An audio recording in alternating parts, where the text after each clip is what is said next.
Boa tarde, é sempre bom ter Muito o senhor bem. aqui com a gente. Obrigado, Jéssica Dias. Boa tarde. Tá tudo bem com você, né? Tudo bom, professor? Hoje, né, professor, Pois nós é. vamos... Pode falar. Não, eu ia te perguntar o seguinte: Ah, você já ouviu falar em República das Bananas? mais ou menos. Não Pois sei é, se no contexto certo. não, pois é, porque República das Bananas foi aquela expressão usada para falar dos países da América Central e do Caribe, que logo no início do século XX sofreu intervenção econômica, política e às vezes até militar dos Estados Unidos, né? Então, nesse meio está ali El Salvador, Honduras, Nicarágua, Haiti, né? E hoje o nosso assunto é Nicarágua. Tá certo, professor. Então, hoje a gente vai falar sobre esse governo conflituoso do Daniel Ortega? Exatamente, é isso. Né? A gente vai tentar construir aí uma historinha, né? Vamos para aquela nossa sessão do Senta que lá vem história. Então, se o pessoal puder começar aí a já passar para a gente os nossos slides, a gente vai começar a contar um pouquinho dessa história da Nicarágua, né? De quem está vizinho ali. E lembrando também, né, Jéssica, que essa semana também, foi ontem, foi assassinado o presidente do Haiti, né? Haiti, que deve ser, é o nosso tema do Sagres Internacional de Sábado. Mas é isso aí. Podemos colocar ali o mapinha, que já estava aí logo de início, para eu já ir me encaminhando aqui nesse processo. Vamos lá? Vamos lá, então. A gente... Vamos lá, podemos... Isto. Já Aí, está aí na isso tela, aí. professor. E só volta um pouquinho antes no mapa. Vamos ficar aí um pouquinho. Só mostrando onde é que está a Nicarágua, vocês estão vendo aí inicialmente. Está aí ao sul de Honduras, tem El Salvador, né? Está na região aí da América Central, e aí eu puxo uma setinha e mostro, né? Ao norte El Salvador, ao sul Costa Rica, Nicarágua, capital Manágua. Pois é, essa região ela teve forte influência dos Estados Unidos, só que aí na década de 30 nós tivemos um líder, desculpem, um líder revolucionário que foi o Augusto César Sandino, que está na nossa próxima telinha aí. O Augusto César Sandino, que enfrentou o governo de José Maria Moncada. Podemos passar para a próxima tela já, por favor? Isso aí está. Aí está o Augusto César Sandino, dizendo aí, né, tem até a frasezinha dele, iremos até o sol da liberdade ou até a morte, né? E se morrermos, virão outros nos seguindo. Esse é o Augusto César Sandino, líder revolucionário, e aí versus o presidente da época, o José Maria Moncada. O Sandino acabou sendo preso, né, nesse processo e morto, justamente no momento que tentariam uma negociação. Em 1933, Sandino morreu. E o Augusto César Sandino acabou servindo de símbolo, de mártir do movimento popular na Nicarágua.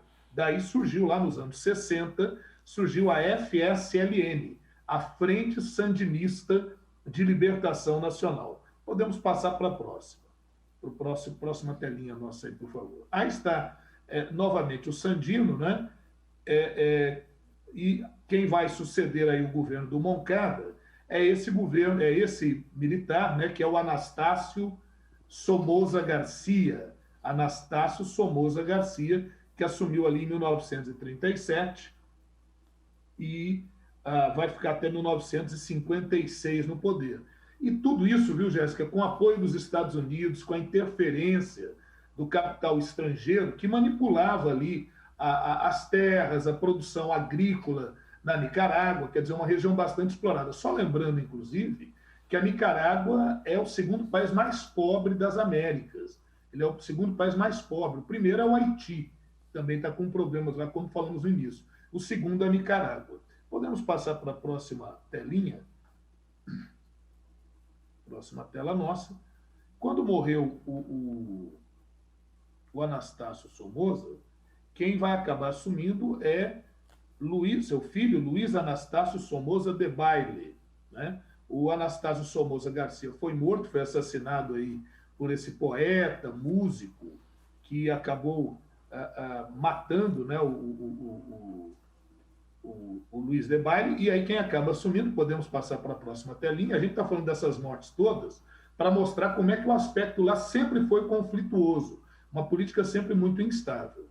Aí assume o filho do Anastácio Somoza, o Luiz Debayle, Luiz Somoza Debayle, que vai ficar até 67, quando ele sofre, tem um problema do coração, morre, e aí assume o seu irmão, que é o Anastácio Somoza Debayle, filho do Anastácio Somoza Garcia. Então, uma dinastia que se enriqueceu, eles ficaram bilionários, né, explorando ali o governo, né, e, obviamente com base na corrupção e tudo. E é esse, o Anastácio Somoza Debayle, esse último que está de óculos aí, podemos, se for o caso, passar, ele é que vai ser derrubado por uma revolução da Nicarágua, a Revolução Sandinista da Nicarágua, que vai derrubar o seu governo em 1979. Ele, quando é derrubado do governo, ele vai para Miami, não consegue asilo lá nos Estados Unidos, e depois ele retorna para o Paraguai. E no Paraguai, vamos passar a próxima telinha, por favor, no Paraguai ele sofre um atentado com bazuca, o seu carro, uma Mercedes, olha o estado que ficou o carro, um atentado com bazuca e depois também rajadas de metralhadora. Até hoje não se identificou quem cometeu o crime, mas lá no Paraguai ele já não estava mais no governo da Nicarágua. Ele tentou ir para Miami, depois que ele foi derrubado pela Revolução Sandinista, vai para o Paraguai e lá acaba sendo assassinado nesse atentado. Podemos passar a próxima tela, por favor. E aí, na Nicarágua, como é que fica a questão? Na Nicarágua, quem assume é a Frente Sandinista de Libertação Nacional. E o grande nome da Frente Sandinista de Libertação Nacional é a figura do Daniel Ortega. Ele assume com outros 4 membros, podemos ir passando aí a telinha, ele assume aí com outros 4 membros, então são 5 ao todo, né, que vão acabar assumindo. Aqui ainda imagens, né, deles tomando o poder lá em 1979 na Nicarágua. Aí nós temos na sequência, podemos parar aí um pouquinho, nós temos na sequência o Daniel Ortega, depois aí segundo, indo da sua esquerda para a direita, o Sérgio Ramírez, que depois vai ser vice-presidente do Daniel Ortega, o Moisés Hassan Morales, que é de esquerda, o Alfonso Robelo, que era da direita, e a Violeta Barrios de Chamorro, que também era da direita. Então você vê que houve uma confluência de forças para derrubar aquela dinastia da família Somoza, mas tendo à frente um grupo de esquerda que era a Frente Sandinista de Libertação Nacional. Podemos avançar um pouquinho. Essa junta ficou até 84, em 84 tivemos eleições, quem foi eleito foi Daniel Ortega, ficando até 1990. Mas ele tentou implementar ali uma política mais de esquerda na Nicarágua nesse período, e por isso ele acabou sofrendo forte pressão. Aqui está uma outra imagem, né, do grupo fazendo juramento ali na sua posse e tudo. Só que quando o Daniel Ortega assumiu entre 85 e 90, quem assumiu o poder também nos Estados Unidos foi o Ronald Reagan. E o Ronald Reagan entendia que a revolução na Nicarágua era uma extensão daquilo que tinha acontecido em Cuba. Então ele queria deter o avanço do socialismo na América Latina. Então ele começa a armar grupos dentro da Nicarágua. Serão chamados os contras da Nicarágua. Então, de um lado, você está vendo aqui crianças sendo arregimentadas para o exército revolucionário da Nicarágua, né? E do outro lado, se a gente for para a próxima tela, a gente tem uma imagem aí dos contras da Nicarágua. Quem, afinal de contas, eram esses contras da Nicarágua? Eram grupos ligados à direita, né? Grupos de direita, apoiados pelos Estados Unidos, para derrubar o governo sandinista na Nicarágua. O Congresso norte-americano votou uma lei que proibia os Estados Unidos de enviar recursos para os contras da Nicarágua. E aí nós vamos ter, viu, Jéssica, olha que coisa maluca, nós vamos ter aqui um escândalo chamado Escândalo Irã-Contras. Eu sei que o tempo aqui é curtinho, mas eu vou tentar explicar isso. Vamos passar para a próxima tela, que é a telinha aí do Escândalo Irã-Contras, né? Isso, aí está, vamos parar um pouquinho. Está o governo Ronald Reagan, e aqui do lado está um coronel das Forças Armadas norte-americanas, Oliver North. Então, veja, como havia uma medida do Congresso norte-americano proibindo o envio de recursos, de armas, para apoiar qualquer guerrilha na Nicarágua, porque começou a haver uma acusação de que a guerrilha na Nicarágua, o conflito na Nicarágua, não chegava ao fim porque os Estados Unidos estavam injetando recursos para os contras da Nicarágua. Então, a gente estava impedido, de mãos atadas. Só que exatamente nesse momento eclodiu o conflito que foi de 80 até 88 no Oriente Médio, o conflito Irã-Iraque. E os Estados Unidos era inimigo do Irã, né, e apoiou Saddam Hussein do Iraque na luta contra o Irã. Só que usando a CIA, usando o serviço secreto americano e o tráfico internacional de armas, os Estados Unidos vai vender armas secretamente para o Irã, que é inimigo dos Estados Unidos, na guerra Irã-Iraque, e com o dinheiro dessas armas vendidas ao Irã, eles financiavam ilegalmente os contras da Nicarágua. O escândalo ficou conhecido como escândalo Irã-Contras, denúncias anônimas, sabe lá Deus de quem, denunciaram o escândalo, e esse coronel Oliver North assumiu sozinho a culpa para que não houvesse o impeachment de Ronald Reagan. O Oliver North disse, não, a responsabilidade é minha, ninguém do governo sabia, foi uma operação criada por mim. Então veja aí a Nicarágua envolvendo profundamente a política internacional, a geopolítica, né? Vamos para a próxima telinha, avançando aqui no nosso encontro de hoje, né? Quando o Daniel Ortega saiu em 90, quem venceu foi a Violeta Chamorro, apoiada pelos Estados Unidos. Então, houve um processo de flexibilização na política de esquerda que tinha se mantido até os anos 90, até 1990. O Daniel Ortega tentou voltar em 3 oportunidades à presidência, não conseguiu. Só nas eleições de 2006 que ele conseguiu retornar. E aí, quando ele retorna, ele começa a implementar medidas muito mais conservadoras, já não é mais aquele mesmo revolucionário.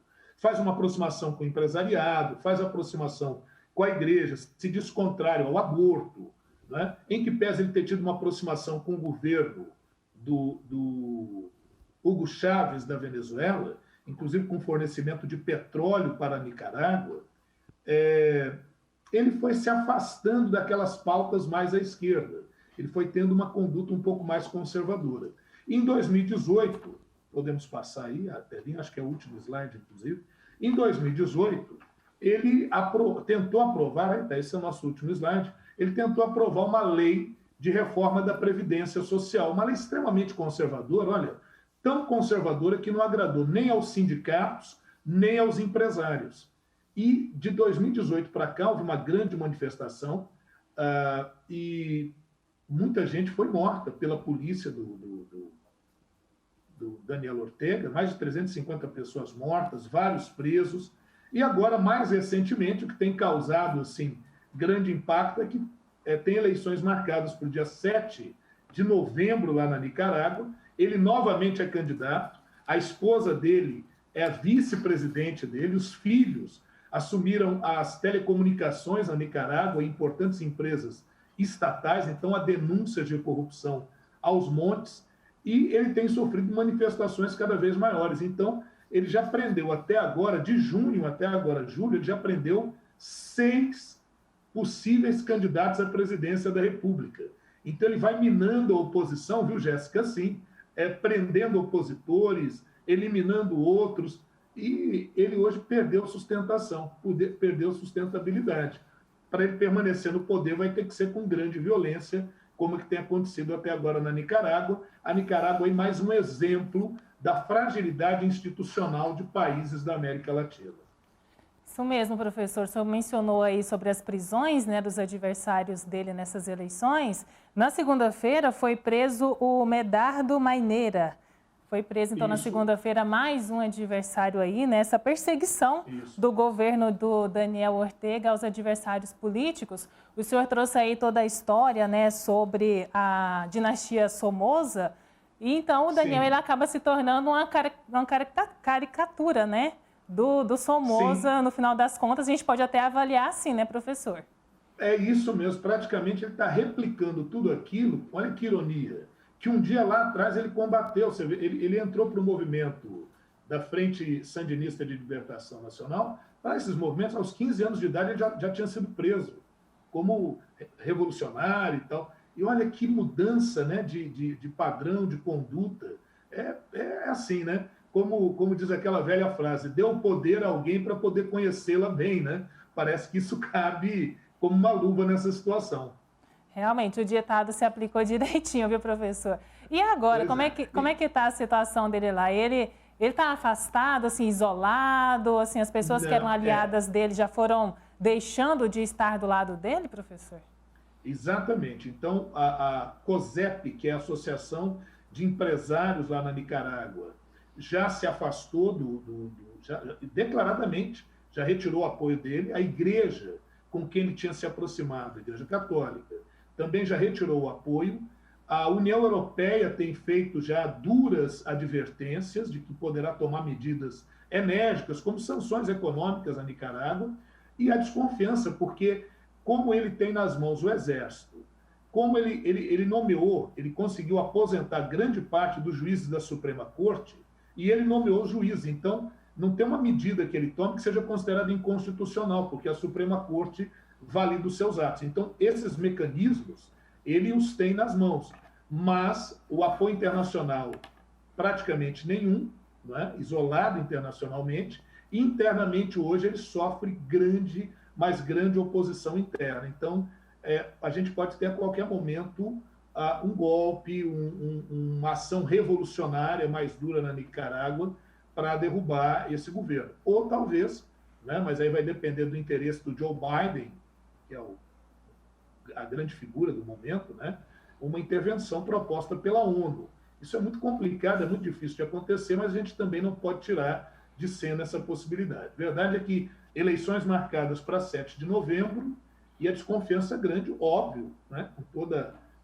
Isso é muito natural, haja essa desconfiança, porque o sistema todo truncado, o jogo político todo manipulado e com prisões dos opositores. Então, isso é um sinal, uma marca clara de que essas eleições provavelmente não serão legítimas, né?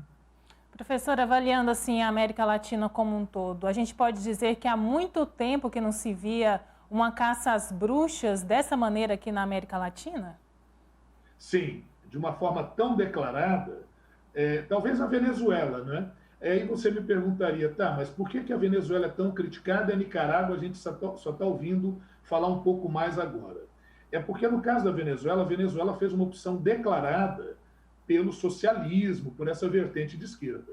E o Daniel Ortega, apesar do seu passado revolucionário, quando ele assumiu de 2007 para cá, ele foi vertendo cada vez mais à direita, cada vez mais com uma postura conservadora. Então ele não sofreu críticas dos Estados Unidos. Só no final, em 2018, que o presidente Donald Trump fez alguma crítica a ele, disse que o regime dele não duraria muito tempo, mas não foi nada além disso. E agora ganha grande repercussão as atitudes que ele tem tomado, né? É isso, realmente a violência é brutal que tem acontecido lá na Nicarágua. Tá certo, professor Norberto Salomão. Muito obrigada, então, pela participação aqui do senhor, trazendo aí todas as informações aqui no Sagres Internacional. Até quinta-feira que vem.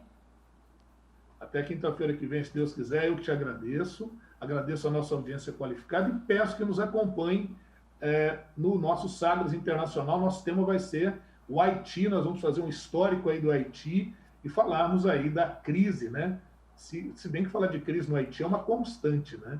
Haiti, que a situação não é fácil, não. Mas nos acompanhe lá. Muito obrigado, um abraço a todos, bom trabalho, se cuidem. Muito obrigada, então, ao professor Norberto Salomão, historiador, professor de geopolítica. Ele, juntamente com Rubens Salomão, comandam aqui o nosso Sagres Internacional.